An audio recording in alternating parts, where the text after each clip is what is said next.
Je collecte les emails de mes clients et maintenant je me demande qu'est-ce que je vais pouvoir en faire. Qu'est-ce que je vais bien pouvoir envoyer comme email à mes clients pour les intéresser dans le but de les convertir en clients s'ils ne sont pas déjà clients, dans l'objectif de leur vendre un peu plus de mes services et mes produits et bien sûr dans l'objectif de fidéliser et de me faire connaître davantage.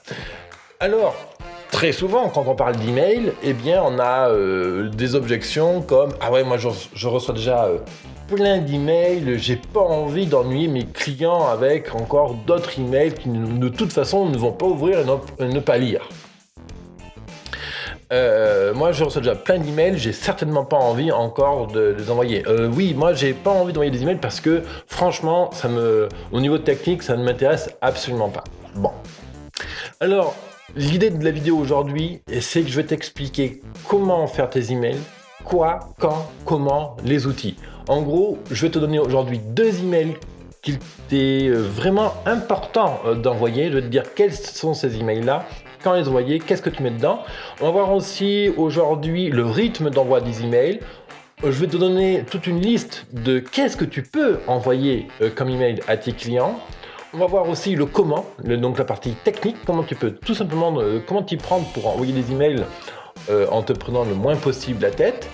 Et on va aussi parler d'automatisation des emails et quels emails automatiser. Justement, dans la vidéo 422, les 7 outils fondamentaux pour prospecter, trouver des clients et fidéliser, je t'ai expliqué les 7 outils de base en fait pour lancer ton business. Les 7 outils à actionner et comment les positionner pour réussir ta communication, réussir à trouver des clients. Dans la vidéo 423, je vais t'expliquer l'importance de collecter les coordonnées de tes clients en fait. Et donc, il y a la suite logique. Je mets en place des outils de communication pour collecter des clients, donc c'est-à-dire collecter des coordonnées pour ensuite je puisse travailler avec eux, donc les prospecter, les transformer en clients, les fidéliser, etc. Donc aujourd'hui, dans la suite logique, je vais te parler des emails qui vont te permettre justement de transformer ton audience en clientèle et de transformer ta clientèle en clients fidèles et tes clients fidèles en clients qui parlent de toi dans leurs entourages. Je vais te parler de l'email parce que l'email, je pense que c'est un outil facile à actionner. Alors, encore une fois, c'est pas un outil qui est fait pour tout le monde. Pour être franc avec toi, moi je commence tout juste à travailler avec l'email. Ça fait 6 mois à peu près que c'est un outil que j'actionne dans ma stratégie de communication pour mon blog et Business Temple et puis donc l'ensemble des business que je peux avoir. Pourquoi ? Parce que avant, tout simplement, j'étais focalisé ailleurs. L'email était un outil qui ne m'intéressait absolument pas. J'avais plein d'objections à propos de l'email, etc. Mais c'est surtout que ça demande beaucoup de temps de mettre en place des vraies séquences d'emails. Mais avec le recul, je me dis quand même qu'il y a quelques emails à mettre en œuvre, en place, qui sont vraiment intéressants et qui apportent vraiment une certaine rentabilité par rapport à l'effort et au temps et aux finances que tu peux y mettre. Il y a quelques emails comme ça de base qu'on va voir ensemble aujourd'hui qui sont quand même très très intéressants à mettre en œuvre. Donc voilà, aujourd'hui, quels emails j'envoie, comment je fais tout ça, le quoi, quand, comment, on va voir ça dans quelques minutes. Salut à toi entrepreneur, bienvenue dans l'émission quotidienne Mon Business à 200%. Je suis Levesque David, ton mentor et expert en marketing. Ma mission de vie est très simple, c'est t'accompagner dans le lancement et l'accélération de ton entreprise. Je travaille sur 3 niveaux, le mental, la tactique et la mise en œuvre de ton business. Et bien sûr, je t'invite à retrouver les plus de 420 émissions sur mon business à 200%. Tu peux retrouver tout ça sur mon blog, bien sûr, biz200.fr, biz200.fr. Tu as tous les liens dans la description, sur le i comme info, bien sûr. D'ailleurs, tu peux t'abonner à ma chaîne YouTube, tu peux écouter aussi mon podcast sur SoundCloud, iTunes, et je t'invite bien sûr à t'inscrire sur mon accélérateur Business Temple. Cet accélérateur pour entrepreneurs qui te permet de découvrir tout un ensemble de contenus pour t'aider justement à lancer, à accélérer ton business. Ça se trouve sur businesstemple.co. Alors, dans l'email, on va commencer par le quand. C'est-à-dire quand envoyer mes emails. C'est souvent un grand sujet. Les gens me demandent, les gens que j'accompagne, les entrepreneurs que je croise dans des événements, mais quand envoyer les emails ? Qu'est-ce que je fais avec mes emails ? Quel rythme ? Quelle fréquence ? Alors, un rythme idéal, ça va être par exemple un email par quinzaine ou un email par mois. Ça me semble un minimum, parce que si je garde pas de contact régulier avec ma base de clientèle, mon audience, il y arrive un moment où cette audience-là va m'oublier. Et l'idée, c'est vraiment de mettre en place une régularité dans la communication pour que on reste dans l'esprit de tes clients. Après, il y a un facteur qui est très très important à prendre en considération, c'est que ça dépend de ton activité. Si tu es boucher, si tu vends des tapis, si tu es artiste, si tu es blogueur, si tu es coach, en fait, on va chacun avoir sa propre fréquence de communication. Certains vont choisir d'avoir une fréquence quotidienne, d'autres hebdomadaire, d'autres par quinzaine, d'autres mensuelle, et maximum trimestriel. C'est-à-dire qu'à minima, tu fais partir un email tous les 3 mois à ta base. Et encore une fois, que tu aies une base de 100 emails, 500 emails, 1000, 10 000, 100 000, 400 000, peu importe, quel que soit le volume d'emails, il me semble très important d'avoir une communication régulière, au maximum un email tous les 3 mois. Donc, si tu as une boutique dans ta ville, dans ton petit village, dans un quartier dans ta ville, il me semble qu'un email tous les mois semble une bonne fréquence. Si tu es coach, consultant, si tu proposes une expertise pointue, un email par quinzaine peut sembler une bonne approche. Si tu es blogueur et que tu fais une émission quotidienne comme moi, 2 emails par semaine peut sembler une bonne approche. Après, ce qui est important, c'est de faire en sorte quelque chose, de faire partir des emails qui te correspondent, de faire partir des emails dans lesquels tu vas prendre du plaisir. Si ça te fait suer d'envoyer des emails tous les jours, eh bien, ne fais pas tous les jours. Si tu trouves un équilibre, envoyer un email par quinzaine, par exemple, eh bien, très bien. Voilà. Donc, l'idée, c'est quand même pour toi de décider d'un rythme qui te convient. Maximum un email par 3 mois. L'idéal, c'est un email par quinzaine ou un email par mois. Voilà, ça, c'est à peu près la moyenne des entrepreneurs. Ensuite, quand envoyer les emails, il y a une notion de jour et d'heure. Et ça, c'est par contre propre à chaque audience. C'est-à-dire que dans certaines audiences, c'est intéressant de faire partir un email le mardi matin. Sur d'autres, ça va être plutôt le mercredi après-midi et le samedi matin. Donc la question, c'est de poser la question, c'est se demander justement qui est mon audience et quand est-ce que mon audience est le plus disponible par rapport à mon sujet. Si ton email s'adresse à des professionnels, un site B2B, on peut imaginer que un bon moment pour faire partir l'email va être le mardi matin. Pourquoi le mardi matin ? Parce que le lundi, le type, il rentre de week-end, donc il a sa boîte email qui va être pleine. Donc, c'est-à-dire que ton email va arriver par-dessus et le type aura déjà plein d'emails à virer, à nettoyer. On peut imaginer que le mardi matin, le boîte email a été nettoyé, donc du coup, on est prêt à recevoir l'email. Bon. Par exemple, si tu t'adresses à un type B2C, on peut imaginer que le jeudi après-midi, quand elle prépare le week-end, est un bon moment. Le samedi matin, le dimanche aussi peut être un bon moment. Fut un temps, c'était pas intéressant du tout d'envoyer des emails le dimanche. Et là, je m'aperçois que les emails que moi-même j'envoie le dimanche sont bien ouverts. Donc, tu vois, c'est important en fait de tester différents moments d'envoi, différents jours, différents créneaux horaires et de voir à quel moment tu as le meilleur taux d'ouverture. Donc ça, c'était pour le quand. Maintenant, je te propose de voir le quoi. Quel email envoyer ? Qu'est-ce que tu peux raconter dans tes emails ? Alors, il faut savoir que si tu viens juste de collecter l'email de ton client, imaginons qu'il passe dans ta boutique, dans un salon, dans un événement, sur Facebook, sur une page de capture en ligne, tout de suite, il faut lui faire partir un email. Le premier email est le mail le plus important dans toute la séquence que tu vas lui envoyer. Ce premier email, c'est lui qui va créer l'engagement émotionnel chez ton client. Donc, mon conseil à ce niveau-là, c'est que le premier email raconte ton histoire, raconte quelque chose de fort qui va créer du lien entre ton client, ton prospect et toi-même. Raconte-lui comment tu as trébuché, comment tu as vécu un burn-out et qu'on s'est amené à créer le business actuel, comment tu as découvert tel secret aujourd'hui qui te permet de fabriquer ton produit. Raconte-lui ton parcours, parle-lui d'espoir, de désir, de combat, de valeur, d'engagement, de perspicacité, de résilience. Voilà, parle-lui de belles valeurs, comme ça, tes valeurs, qu'est-ce qui te construit, qu'est-ce qui crée ton business. Par exemple, si tu as créé ton business, tu as fondé ta ferme en 74, eh bien, parle-lui de comment tu as créé cette ferme en 74 et comment c'était rigolo à faire et comment tu étais insouciant, par exemple. Voilà, toi, il y a plein de sujets comme ça à aller chercher.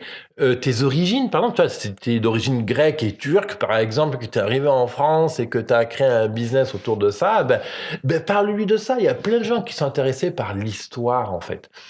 Donc, premier email à faire partir le plus tôt possible, dès que tu collectes les emails de tes clients, c'est de raconter quelque chose de fort pour engager du lien, créer de l'émotion.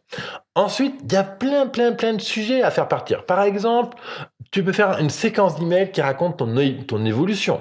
Ou tu peux faire des emails de bilan, par exemple, comment tu as évolué, comment ton asso a évolué, comment ta boutique a évolué, comment... Alors, il ne s'agit pas de faire un bilan comptable à tes clients, il s'agit de raconter les retours de tes clients, les nouveaux produits, les découvertes, la discussion que tu as eue avec Nadine, Gertrude, Christophe, machin. Voilà, raconte comment tu fais évoluer ton magasin, ton commerce, ton activité, tes valeurs, ton blog, je sais pas. Raconte comment tu évolues. Tu peux partager des ressources web. Par exemple, tu es restaurateur de tapis, tu es boucher, tu es artisan artiste, tu peux partager avec tes clients un ensemble de contenus que tu trouves sur Internet qui te semblent inspirants. Par exemple, je prends un exemple artistique, tu es artiste potier, tu fais des superbes créations en poterie et... imaginons que tu sois fan d'histoire, de l'histoire indienne, asiatique et perse, admettons, et on peut imaginer que tu fasses un mix entre cette histoire perse, indienne et tes poteries. Et donc, tu peux faire des emails régulièrement qui partagent, par exemple, des faits historiques autour de la poterie perse et indienne, par exemple, tu vois. Et tu peux faire comme ça une séquence d'emails, des communications autour de ça qui partagent cette passion. Et en termes de ressources web, admettons si tu es coach ou si tu es accompagnateur sportif, accompagnateur mental, si tu es mentor, si tu exerces, si tu es expert en assurance, peu importe, eh bien tu peux tout à fait imaginer que tu trouves des vidéos, des articles blog, etc. en ligne et que tu les partages à ton audience. Par exemple, voilà, salut, regarde, aujourd'hui j'ai trouvé ces 2 vidéos-là qui te permettent de travailler à la fois telle partie et telle partie. Et c'est exactement le conseil que je donne à tous mes clients quand ils viennent me voir. Et j'ai trouvé la vidéo tellement pertinente que je te la partage aujourd'hui. Donc en fait, l'idée quand tu fais partir des emails ressources, comme ça, où tu partages ta passion, c'est de partager des valeurs et de partager des choses utiles, inspirante pour ton client. Et ça ne pose pas de problème d'utiliser du contenu de tes confrères, de consoeurs, et de le partager à ton audience. Au contraire, tant que c'est bienveillant et que tu ne fais pas de profit détourné du contenu que tu partages, eh bien, il n'y a aucun souci. Ensuite, qu'est-ce que tu peux envoyer à tes clients? Par exemple, si tu as un blog, évidemment, tu peux faire un email régulièrement pour informer du nouveau contenu que tu viens de publier sur ton blog. Tu peux faire des promotions de temps en temps, bien sûr. Tu peux faire des promotions en indiquant des raisons valables. Alors, l'idée, encore une fois, c'est pas de faire un email promotionnel sapin de Noël avec plein de choses qui clignotent de tous les côtés. C'est de faire un email qui... Tu commences par raconter une histoire et ensuite... tu lui proposes une offre commerciale. C'est pas « Salut, aujourd'hui je propose 50% sur tel produit, c'est maintenant ou jamais, si t'achètes pas, bye » quoi. Non, on fait pas d'email comme ça, et bien entendu, on propose un email qui raconte une histoire, qui propose quelque chose, qui va expliquer une ressource. Par exemple, tu cherches à travailler tes performances sportives, ou voilà, imaginons que tu sois coach sportif, donc tu peux commencer ton email par donner un conseil technique spécifique pour, par exemple, bien courir le matin, puis après tu fais une proposition pour du coaching, 10 séances de coaching avec telle offre, par exemple. Ensuite, qu'est-ce que tu peux proposer? Ben, écoute, tout simple. Comment tu discutes avec ta maman, ton père, frères et sœurs, cousins, cousines, machin, tout bazar? Bah, des fois, tu fais partir un email qui dit coucou Gertrude, comment ça va? Ben voilà, aujourd'hui je fais ci, je fais ça, et toi, t'en es où? Mais tout simplement, tu peux faire partir de temps en temps un email de prise de nouvelles. Tout simplement. Et juste ça, des fois, ça paraît vraiment bête à mettre en œuvre. Mais ça aide vraiment ton client à se dire ah tiens, c'est intéressant, c'est gentil de prendre soin de voir prendre mes nouvelles. Et le client te répondre. Et là, mais c'est super parce que ça engage des dialogues. Et c'est comme tu le ferais pour un réseau. Tu sais, souvent, quand on réseaute, on dit ben, il est important d'entretenir le réseau, passer ton temps un SMS, un coup de fil, d'aller voir les personnes, participer à des réunions. Donc, qu'est-ce que tu fais quand tu vois les gens? Tu dis ben, salut mec, salut nana, alors comment ça va aujourd'hui? Ah ouais, tu fais ça? Ah oui, d'accord, très bien, mais toi, t'en es où? Ben voilà ce que je fais, voilà, qu'est-ce qui se passe dans ma vie, nanana. Ben, faire la même chose par email auprès de ta clientèle. Tout simplement. Qu'est-ce que tu peux encore envoyer? Ben, tu peux envoyer des messages audio. Ça, c'est complètement inédit. C'est super intéressant à mettre en œuvre. Tu enregistres un fichier audio, tu le mets sur Dropbox, tu le partages dans ton email. Terminé, tu vois. Et ça, ben, ça n'a pas de valeur, quoi. C'est inestimable. Je veux dire, quelqu'un qui prend le temps d'envoyer un petit message audio par email à ses contacts, à ses bases de clients, bah, tu te démarques tout de suite, instantanément, de tes confrères, en fait. Donc, voilà. Qu'est-ce que tu peux encore envoyer? Ben, tu peux envoyer une enquête. Tu peux demander, ben voilà, moi, c'est très intéressant pour moi, c'est très important pour moi, pardon, de savoir comment tu évolues, quelles sont aujourd'hui tes problématiques principales et si tu avais une baguette magique, par exemple, ben, qu'est-ce que tu aimerais résoudre comme problème aujourd'hui? Qu'est-ce que tu aimerais avoir comme résultat? Aujourd'hui, quelles sont tes difficultés? Comment tu penses avoir besoin d'aide? Aujourd'hui, où est-ce que tu en es? Quels sont tes désirs? Oh, j'en sais rien, je tourne en rond là. Des enquêtes de satisfaction, enquêtes d'évolution, des enquêtes pour comprendre les besoins de tes clients, des enquêtes de satisfaction. Voilà, pose des questions à tes clients à travers un Google Form, Typeform ou en réponse directe à l'email. Terminé, quoi. Pose des questions de tes clients, tu verras, tu seras très surpris, ils vont te répondre. Autre chose aussi que tu peux proposer par email, c'est des guides. Le guide ultime pour bien faire X, le guide ultime pour avancer dans tel domaine sans passer par Y. Bref, voilà, sur Business Temple, tu peux trouver, il y a une formation qui s'appelle comment créer des guides ultimes.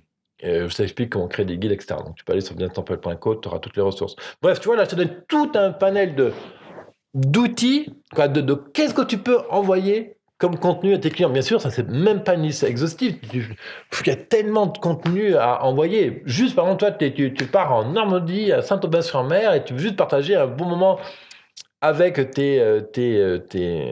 ton audience, tu te prends en photo sur la plage, là, voilà, et puis tu envoies ça, hey, salut, coucou de Normandie, ben, j'espère que ça va bien, je te souhaite de bien avancer dans ton business comme tu as envie, je te souhaite de bien avancer dans ta progression sportive, de bien avancer dans la création de tes poteries, voilà, c'est du bon sens, intéresse-toi à tes clients, partage ta vie, partage sincèrement, avec humilité et sans agressivité, puis tout ira bien. Donc, on a vu quand envoyer tes emails, on a vu qu'est-ce que tu peux leur envoyer comme email. Maintenant, on va voir comment leur envoyer les emails. Alors, encore une fois, te prends pas la tête, ok? L'idée, elle est toute simple. Je vais te donner 2 outils pour gérer tes emails et une chose à ne pas faire. Quoi, 2 choses à ne pas faire, pardon, 2 choses. Première chose à ne pas faire, c'est de collecter les emails, de stocker sur Excel et de faire tes envois directement avec Outlook ou Mail si tu travailles sur Mac. Ou Gmail, ou Yahoo, ou je sais pas trop quoi, qu'est-ce que tu peux utiliser. On ne fait pas d'envoi massif avec les boîtes email traditionnelles. Pour faire des envois massifs, on passe par des outils comme LG Autorépondeur, par GetResponse, Mailchimp, Mailjet, peu importe l'outil, mais on passe par un outil professionnel. Pour une raison très simple, c'est que quand tu envoies beaucoup d'emails, il arrive un moment donné où tu vas te faire blacklister, et c'est sûr. Parce que dans les emails que tu vas collecter tes clients, il y aura des emails erronés, il y aura des emails qui ont été fermés, etc. Et si les serveurs détectent que tu envoies beaucoup d'emails de manière pas cadrée, il est très très probable que tu te fasses bannir et que tu aies des problèmes de spam. C'est-à-dire que tes emails vont très probablement arriver directement dans la boîte spam de tes clients. Et nous, qu'est-ce qu'on cherche? C'est que les emails soient ouverts. La deuxième bonne raison de ne pas faire ça, de ne pas faire d'envoi d'email directement avec Outlook, c'est tout simplement que tu dois mesurer qui ouvre un email et qui clique dessus. Tu ne conduis pas les yeux bandés, tu ne cuisines pas les yeux bandés non plus. Et donc, au même titre, tu as besoin de savoir, j'ai envoyé tant d'emails, combien de mails ont été ouverts, combien ont cliqué dessus. Tout simplement pour savoir si ton travail est efficace ou pas, pour savoir quel email performe le plus. Et tu verras que dans 2 mois, 3 mois, 4 mois, quand tu auras envoyé 5, 10, 15 emails, tu verras qu'il y a des emails qui s'ouvrent beaucoup plus que d'autres. Et tu verras qu'il y a des sujets qui déclenchent l'ouverture et d'autres qui ne déclenchent pas du tout d'ouverture. Et donc, tout simplement, tu apprends comme ça par itération. Donc, première raison, voilà les 2 raisons pour lesquelles ne pas utiliser Outlook ou Mail pour faire les envois directs. La deuxième chose à ne pas faire, c'est d'utiliser des comptes gratuits chez les services d'email, comme par exemple Mailchimp te propose un compte gratuit. Donc, c'est bien pour tester et s'amuser, ça, c'est super. Mais la réalité, c'est que quand tu crées un compte gratuit chez Mailchimp, tu vas sur les serveurs poubelles en fait de Mailchimp, ce qui fait qu'il y a de fortes chances que tes emails atterrissent dans la boîte spam de tes clients. Nous, encore une fois, si on fait quelque chose en termes de business, c'est pour avoir du résultat, c'est pour actionner des résultats, c'est pour prospecter, c'est pour trouver des clients, c'est pour vendre, c'est pour fidéliser, c'est pour faire en sorte que tes clients te recommandent. Donc les emails doivent arriver dans la boîte mail, pas dans le truc spam. Point à la ligne. Donc, si tu fais des emails, c'est pour engager de la finance, c'est pour engager du chiffre d'affaires, des ventes, du profit. Donc, tu n'as pas peur de mettre les 10 euros nécessaires chez SG Autorépondeur, de mettre les 40 euros chez GetResponse, ou peu importe, ou les 25, je crois que c'est 25 euros chez Mailchimp. Peu importe. N'aie pas peur de mettre un peu d'argent dans les emails. C'est vraiment un outil qui en vaut la peine. Donc, pas de compte gratuit chez les providers de services email, mais on prend toujours un compte payant. Les 2 outils que je te recommande, c'est SG Autorépondeur, qui est un autorépondeur français, qui est très bien, qui vraiment, c'est une bête de course, hein, l'outil. Il est peut-être un peu tatillon à prendre en main, mais franchement, il se laisse apprivoiser. Et tu as un autre outil aussi que j'aime bien, c'est GetResponse. GetResponse, bref, je te mets tous les liens, bien sûr, utiles dans comment on appelle ça, dans l'article qui résume cette émission, l'article 425. Donc, tu vas sur business100.fr/go/425. Tu as les liens, bien sûr, dans la description. Et tu auras le nom et les liens des sites web où aller. Ensuite, comment envoyer des emails? Tu ne te prends pas la tête, encore une fois. Ne me fais pas d'emails sapin de Noël avec plein de choses qui clignotent, plein d'images, plein de textes, plein de boutons, de trucs super alambiqués. Fais simple, my friend. Mais vraiment, fais simple. C'est le meilleur moyen. Tu ne sais pas faire, tu te prends la tête à faire des emails. Fais simple. C'est-à-dire que tu crées ton compte, tu le configures, donne. Ensuite, tu veux faire partir un email, tu fais un email en texte brut. C'est-à-dire pas d'image, pas de logo. Paf. Salut machin, voilà, blablabla, tu racontes ton histoire. À bientôt, virgule, David, fondateur de Business Temple et animateur du podcast Mon Business à 100%. Terminé. Au début, fais des emails simples. Fais des emails comme si tu l'envoyais à ton meilleur ami, à ta meilleure amie. Et tu verras, c'est les meilleurs emails que tu vas faire. Après, plus tard, quand tu vas prendre de la graine et tu vas comprendre comment construire un email, alors là, tu pourras t'amuser à ajouter un logo, ajouter une vidéo dedans, intégrer une photo, intégrer un petit texte, une animation GIF, ce que tu veux. Au début, fais simple. Parce qu'en plus, il y a un autre problème à vouloir intégrer plein d'images compagnie, faire des emails complexes, c'est que ça va impacter donc de la technique. Donc compresser les images, faire en sorte que l'email s'affiche bien partout. Ça va impacter aussi que tu vas perdre du temps à vouloir bien faire. Et je vais être franc avec toi.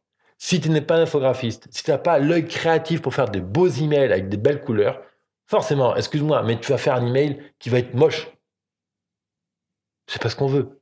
Donc, l'avantage de faire simple, c'est que 1, c'est rapide, 2, c'est efficace, 3, tu fais un email qui est beau. Terminé. Fin de l'histoire. Donc, on a vu le quand, on a vu le quoi, on a vu le comment. Tout simple, tu as vu, tu ne te prends pas la tête. Il y a peut-être 1001 questions. Tu vas sur GetResponse, tu crées un compte. Tu vas sur SG Autorépondeur, tu mets ta carte bancaire, tu crées un compte. Terminé. Tu fais le premier email. Tu importes ta mailing list, évidemment. Et oui, il faut importer la mailing list. que tu aies 50 mails, 100 mails, 2000 emails, peu importe, tu importes tes contacts actuels pour te créer ta liste et tu vas être prêt à envoyer ton premier email. Point à la ligne, ok? Ensuite, je te parlais des 2 emails de base fondamentales à mettre en œuvre. Il y a 2 emails que tout business doit toujours mettre en place. Ces 2 emails, c'est le premier dont je t'ai parlé il y a quelques minutes, c'est cet email, le premier email que tu envoies pour créer du lien, créer de l'émotion, créer de l'affect, je voulais dire, créer du lien. Ce premier email où tu racontes ton parcours, ton histoire, tes valeurs, ton engagement, ta volonté d'aider, ta résilience, ta pugnacité, etc. Ça, c'est le premier email. Dire que un client, il s'approche vers toi, tu récupères son email, peu importe la manière dont tu récupères l'email, le premier email qui part le lendemain, cet email où tu lui racontes ton parcours, ton histoire. Premier truc. Et le deuxième email qui doit partir de cette base, c'est par exemple à plus 15 jours, à plus 30 jours après l'inscription. C'est-à-dire que tu viens d'inscrire l'email à ta mailing list, J+1, il y a cet email-là qui part pour raconter ton histoire, ton parcours, et 30 jours plus tard, tu fais partir un autre email. Alors, 15 jours plus tard, 30 jours plus tard, 45 jours plus tard. Ça, c'est à toi d'évaluer le délai. Mais cet email-là, en fait, est là pour demander la satisfaction de ton client. Es-tu satisfait du service, de la prestation que je t'ai délivré, que je suis en train de te délivrer? Donc ça, si ta prestation dure 15 jours, tu fais partir à J+16. Si ta prestation dure 30 jours, tu fais partir à J+31 jours. Si ta prestation dure 2 jours, tu fais partir à J+7, par exemple. Bref, tu regardes combien de jours dure ta prestation, ton offre, et tu fais partir un jour après, par exemple, cet email de satisfaction. Donc cet email, il est très simple. Quel est son objectif? C'est de collecter la satisfaction de ton client, des critiques, des suggestions d'amélioration de ton service et, très important, de collecter automatiquement des témoignages. Et oui, parce que quand tu as des témoignages, tu amplifies en fait ta machine de communication. Je ne vais pas dans le détail aujourd'hui. Tu peux chercher témoignages, preuves sociales, preuves de notoriété sur mon blog. Tu auras plein d'émissions qui vont parler de ça, de l'importance et comment ça se travaille. Mais justement, c'est tout l'intérêt de créer cet email automatique, c'est en automatique, collecter de l'info pertinente de tes clients. Et il y a un autre intérêt aussi à collecter des informations de tes clients, c'est que ça les engage. C'est-à-dire qu'un client qui prend le temps de répondre à ton enquête de satisfaction est un client qui soit mécontent ou satisfait, c'est un client qui attend de toi.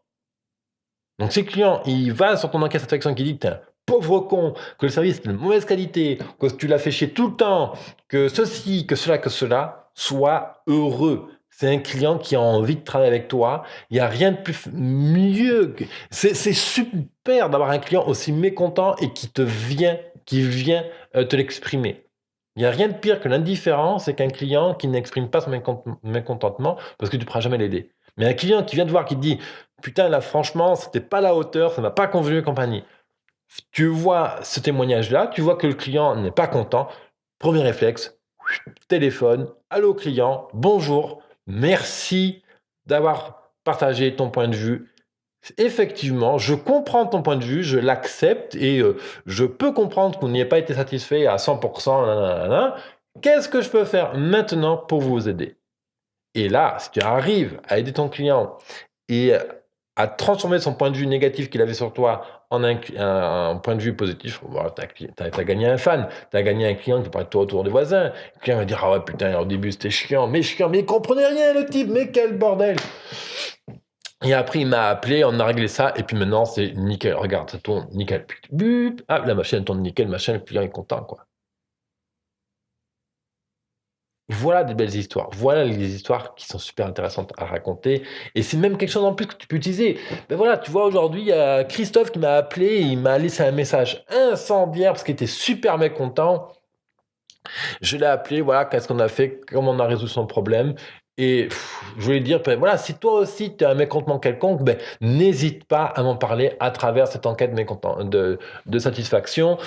Tu cliques sur le lien dessous et je te répondrai, bien sûr. Voilà, ça c'est un exemple d'un email que tu peux faire partir et envoyer auprès de tes clients. Donc tu vois, voilà, le potentiel de l'email est vraiment énorme. Je te parle même pas là des campagnes de marketing automatisé d'email, c'est-à-dire des séquences d'emails. Je te parle même pas de la vente qu'on peut faire avec les emails. Je te parle même pas des outils à actionner dans les emails pour vendre directement avec un email. Bref, l'outil est tellement vaste qu'aujourd'hui, je voulais juste me concentrer sur le quand, quoi, comment et les 2 emails de base à mettre en œuvre pour quelqu'un qui démarre avec l'email.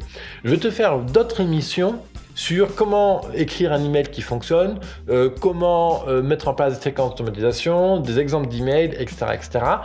Voilà, on va s'arrêter là pour aujourd'hui. Sache que si tu veux faire le point sur ton année 2017, faire le point sur les 12 mois qui viennent maintenant pour construire un vrai business qui fonctionne, je t'invite à aller sur un autodiagnostic que je t'ai créé qui s'appelle mettre du fuel dans ton business, mettre du fuel pour ton année 2018. Et ça se passe sur business100.fr/go/fuel. Tu as le lien en dessous. Tu cliques sur le lien et derrière ça, tu vas arriver sur une séquence, je crois qu'il y a 15 questions à peu près. Et l'idée, c'est que ces 15 questions vont t'aider à faire le point sur les 12 mois passés et bien sûr, à te projeter et à te poser sur les 12 mois à venir. Voilà, ça se passe sur business100.fr/go/fuel. Le lien dans la description, bien sûr. Moi, je te retrouve demain pour une prochaine émission autour des emails, la communication. Merci de ta fidélité sur ma chaîne Mon Business à 100%. Si tu as aimé, je t'invite à mettre un pouce en l'air, je t'invite à t'abonner à ma chaîne, je t'invite aussi à la partager auprès des entrepreneurs, de tes voisins, de ta famille, à qui ça pourrait être utile. Merci de ta fidélité, je te retrouve sur ce questionnaire business100.fr/go/fuel et demain pour une prochaine émission Mon Business à 100%. Bye bye.